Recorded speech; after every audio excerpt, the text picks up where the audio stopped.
C'est l'un des savants africains incontestables de ce XXIe siècle. Philosophe, historien de la philosophie, philologue, égyptologue et politologue, professeur Grégoire Biyogo enseigne les lettres, les sciences politiques, la philosophie et la philosophie égyptienne dans les universités de Paris et Omar Bongo depuis des années. Il dispense également les cours au laboratoire de logique à Paris 8. Directeur de l'école doctorale au Centre universitaire européen de management, il enseigne la méthodologie de la recherche. Il consacre ses recherches depuis de longues années à l'émergence de la révolution heuristique. Il a publié de nombreux ouvrages sur l'histoire et la philosophie africaine, ainsi que sur des sujets politiques, économiques, socioculturels, etc. Fils spirituel de Cheikh Anta Diop, professeur Grégoire Biyogo est fondateur et directeur de l'Institut éponyme. Lauréat de la Sorbonne, il a reçu également le prix international Cheikh Anta Diop 2014 lors du 2e Salon du livre panafricain qui s'est déroulé les 3, 4 et 5 octobre 2014 à Bruxelles. Il prend part à de nombreuses conférences à travers le monde où il ne cesse de prêcher et de rappeler à la communauté internationale, à ses semblables et à la jeunesse, la contribution importante de l'Afrique dans l'évolution du monde. Invité d'honneur à la première édition du Festival du Livre, des Arts et des Cultures du Sud, les 30, 31 octobre et 1er novembre 2015 à Bruxelles, il nous a accordé un entretien où il insiste une fois de plus sur la place et l'importance de l'Égypte dans l'histoire du continent africain et l'histoire du monde. Rencontre à présent avec Grégoire Biyogo, l'invité d'honneur du Festival du Livre, des Arts et des Cultures du Sud. Dans le cadre de cette journée, vous avez co-animé, on va dire, une sorte d'atelier dans le cadre de l'histoire africaine. Vous avez notamment parlé des origines et aussi de l'Égypte. Pouvez-vous nous dire un petit peu quelle importance a l'Égypte dans l'histoire de l'Afrique ? Oui. Quelle place prend l'Égypte dans l'histoire de l'Afrique ? Oui, c'est une question fondamentale. Avant moi, en Afrique, il y a bien entendu les travaux du professeur Cheikh Anta Diop qui ont fait école, parce que chacun de nos pays en Afrique aujourd'hui a un courant d'égyptologie. Et je pourrais égrener la liste. Ce que j'ai voulu dire aujourd'hui, c'est que l'histoire des sciences et les manuels n'ont pas fait justice au continent africain et qu'il était important de les réécrire, de réajuster l'histoire des disciplines. J'ai pris l'exemple de la philosophie, l'exemple aussi de la théologie, des mathématiques, de la médecine, pour dire que l'Égypte nous permet de corriger ces contre-vérités, parce que en Égypte, il y avait des textes philosophiques attestés, notamment le document philosophique Menphite, le tout premier de l'histoire humaine. Et que les penseurs grecs qui effectivement ont fait leur évolution philosophique l'ont simplement recommencé. L'Égypte la commence, mais c'est l'ancienne Nubie qui est à l'origine de cette activité. Donc l'Égypte est pour nous, à cause de ce qu'elle a été attentive au corpus, à la collecte des corpus et à leur sécurisation, elle nous donne un témoignage de documents vieux de plusieurs millénaires qui corrigent tout a priori sur l'Afrique. L'Égypte est aussi pour nous le lieu de repenser la science en reprenant les intuitions des premiers Égyptiens, les prêtres et les penseurs. Et ce que j'ai surtout montré ce soir, c'est qu'il y a deux grandes civilisations oubliées, mais qui sont celles par quoi le monde devra recommencer en science. La civilisation des Atlantes, qui était une civilisation technologique d'exception, et la civilisation des mystères de l'ancienne Égypte. J'ai indiqué aussi que l'Atlantide que Platon a décrite dans ses livres, deux de ses livres précisément, en s'appuyant sur la version de Solon. Solon lui-même, qui a reçu cette version des prêtres, voilà. Donc, il fallait resituer l'Atlantide, qui n'est pas en Orient ou en Asie mineure. pensée asiatique a tendance à placer cela en Asie mineure. En réalité, c'est en Afrique, à Méroé. Donc, quand on dit la Nubie, c'est à l'intérieur du continent africain. Beaucoup de lecteurs, même avisés, ont tendance à oublier cela. Lorsqu'on parle de la Nubie antique, il s'agit de l'Afrique noire, et cette Nubie antique, c'est là que l'Atlantide a été engloutie à Méroé. Alors, on peut dire que vous faites partie des disciples de Cheikh Anta Diop. Est-ce que c'est faux de dire ça? On va dire qu'il y a beaucoup de personnes qui ont recommencé le paradigme dans lequel nous sommes à cause effectivement du travail du professeur Cheikh Anta Diop. Je veux dire en 2 mots ce qu'il a fait et qui est capital. Champollion nous a aidés à redéchiffrer les hiéroglyphes. Les hiéroglyphes, 3200, 3100, 3200 avant notre ère. Et l'Afrique qui les a inventés ne pouvait plus les déchiffrer. D'où l'importance de Champollion qui vient les redéchiffrer en libérant finalement toutes les connaissances qui étaient là et auxquelles on ne pouvait pas avoir accès sans redéchiffrer les hiéroglyphes. Ce que Cheikh Anta Diop fait là-dedans est exceptionnel. Il dit une chose, c'est que ces hiéroglyphes ont été inventés par des Africains et il fait la démonstration de ce qu'il dit, tandis que les Grecs, les premiers Grecs l'avaient dit sans faire la démonstration formelle. Il fait la démonstration linguistique en montrant la parenté entre l'ancien égyptien et les langues négro-africaines. Lui, il a fait ce qu'il appelait le Wolof, il a fait le Wolof et l'ancien égyptien.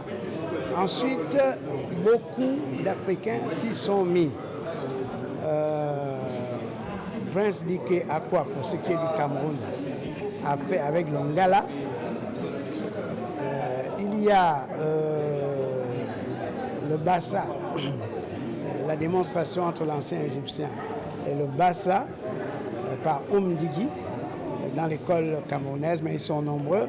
On peut prendre l'école du Congo-Brazza avec Théophile Obenga. Lui, il a fait le Mbochi et l'ancien égyptien. Moi-même, au niveau du Gabon, j'ai fait la parenté entre l'ancien égyptien et le Bétifang Boulou. Donc, on parle de l'Ekan, la langue Ekan, parlée par les Fang-Béti du Cameroun, du Gabon, de Guinée équatoriale, du Congo-Brazza et de Sao Tomé et Principe. Il y en a d'autres qui ont fait le travail au Sénégal, par exemple, avec Aboubakri Moussalam ou Babacar Sall. Donc on peut continuer jusqu'aux Antilles avec Alain Ancelin, continuer jusqu'au Tchad même, où les travaux sont en train d'avancer en direction de la démonstration de cette parenté. On va même plus loin puisque j'ai établi que dans cette parenté, il y a une spécificité, c'est la continuité consonantique. Les consonnes sont les mêmes entre l'ancien égyptien et les langues négro-africaines, ce que j'appelle le continuum consonantique des 2 langues. La question du disciple, on connaît Obenga Théophile, qui est le disciple de la première heure, ou alors Moussalam, qui était assistant du professeur Tchérata. Ma place dans cet héritage, c'est que je suis fils spirituel. Ça veut dire que j'ai été désigné pour continuer l'œuvre et j'ai créé le premier institut Cheikh Anta Diop. Je suis fils spirituel, donc dépositaire de l'authenticité de la vision et je continue ce travail aujourd'hui.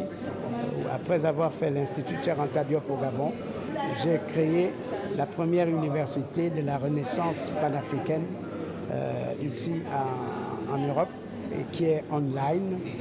Donc je suis le suivant spirituel. pour répondre, puisque le suivant, c'est la formule que nous utilisons en ancien égyptien et nous disons Shemsou, le suivant. Voilà.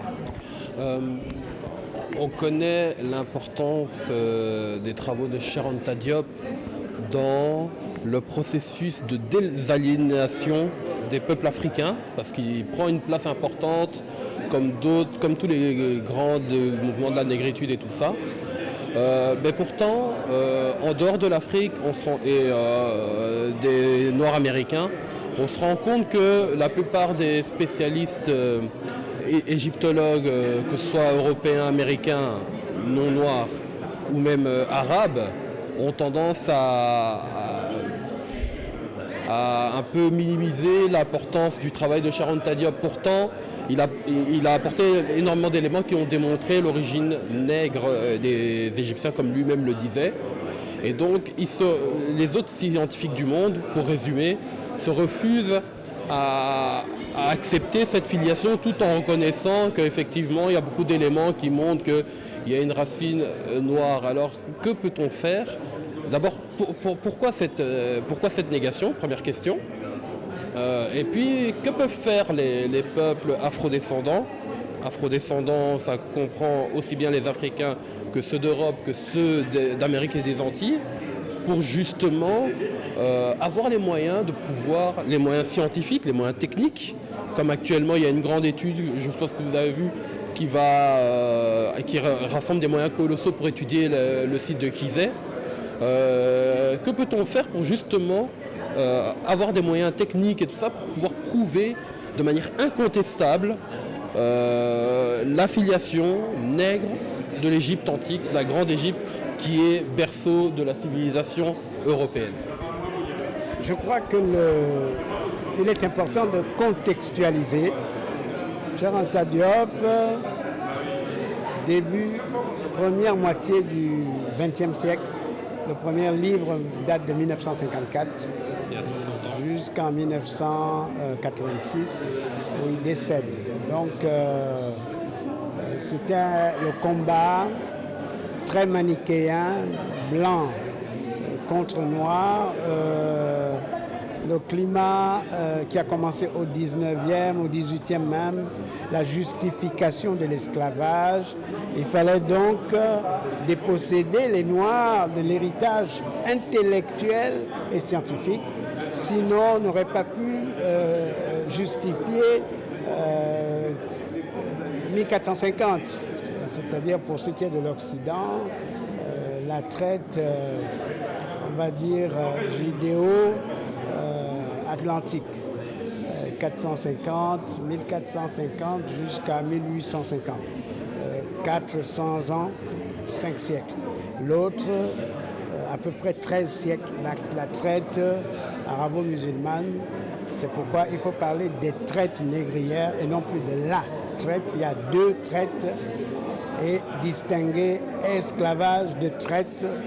Les peuples ont pu avoir des esclaves, mais la traite est un système planifié avec une intention exterminationniste. Nous reviendrons sur la question de Je vais répondre. C'est important de comprendre pourquoi, justement, on ne pouvait pas accepter que les Noirs aient été dépositaires de cette culture, de ces pyramides, des mathématiques, de la philosophie, de la médecine. Ce n'était pas possible d'accepter ça dans le contexte colonial et néocolonial. C'est pour cela que les travaux du professeur Cheikh Anta Diop ont souffert d'une telle résistance, même d'un négationnisme, parce que tout ce qu'il disait était contesté à cause de l'idéologie de son temps. Mais aujourd'hui, c'est pourquoi je vais répondre, et c'est important pour la suite. Nous avons changé de contexte. Le combat est resté le même, mais nous avons changé de contexte et de tonalité du discours. Aujourd'hui, nous ne disons plus, comme je l'ai explicité pendant ma leçon tout à l'heure, nous ne disons plus les Blancs n'ont rien fait. Nous disons ils sont venus apprendre chez les savants africains. de la vallée du Nil. De la vallée du Nil. C'est ce qu'il disait. Mais lorsque nous le disons aujourd'hui, il y a une distinction, c'est que nous ne voulons plus discuter sur la base de la raciale, mais sur la base de la progression des connaissances. Donc, c'est un fait que la vallée du Nil, les bords du Nil, aient été la base de la civilisation et des sciences par les Noirs. L'autre fait, le plus important aujourd'hui, est qu'ils reprennent cette position.